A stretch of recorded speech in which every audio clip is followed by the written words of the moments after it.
if I was going back into my teens and my 20s, is I'd be telling them to focus on who you want to be before you try and figure out what you want to do. So I recall back in the day when aunties and uncles would come up to me at various events and they'd always ask, how's school going? What are you studying? What's the next steps? Are you going to go to university? What kind of job are you going to have? And there's always this pressure to try and figure out an answer to that question. What I would have preferred and what certainly would have been beneficial to me, and I did this self-discovery throughout my 20s and early 30s, was figure out who you want to be and then you'll figure out what you want to do. And so what I mean by that is trying to figure out, well, what are my values? What's actually important to me for the kind of life that I want to live? Because maybe you value autonomy. And so that might set you on a different direction for, are you doing travel? Are you taking a gap year? Are you going to be moving into a career that allows you a bit of that flexibility, or is it entrepreneurship? So going into business ownership, so you've got that flexibility that maybe being an employee may not afford you. So figuring that out versus, maybe you want more security, consistency, and so you do value being an employee. It's just going to shape the way that you approach things like career.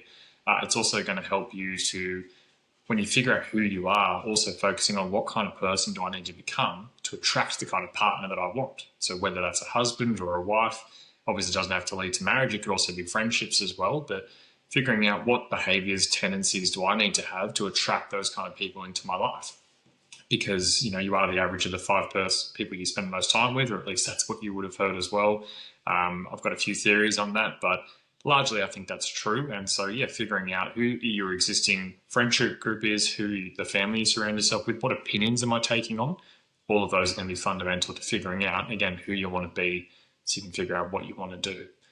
Part of that as well is, what are my strengths? How do I leverage them? So that's something that I'm a big proponent of, is actually sitting down and going, what am I naturally good at? And how do I then help that flourish so that it can then help me to live the kind of life I want to live? On the flip side, also figuring out, well, what are my weaknesses? What are the things that are likely to, detract or repel the kind of partner I want, to, repel the kind of business that I want to create or the opportunities I want to have?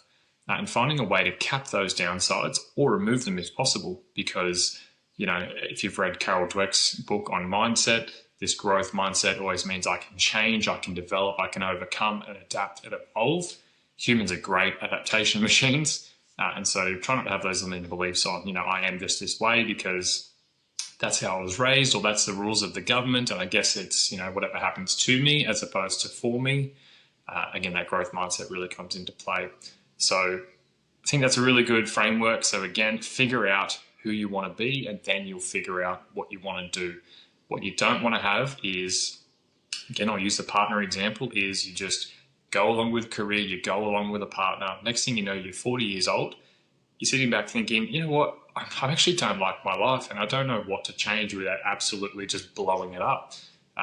Next thing you know, you're having a bit of a midlife crisis because you don't know what career you want. Maybe you're actually leading down the road of divorce, so you're losing your partner because either you weren't true to yourself or true to that person, and now you're finding that over the years you've been veering off in different directions. So I guess one of the simplest ways that you can, reduce the likelihood of that is to figure out, again, who you want to be, what your strengths are, what your weaknesses are, and how you become the person that attracts and then keeps the people you want in your life. So if you found that helpful, for more tips and tricks like that, like, subscribe, follow along, and I'll see you in the next one.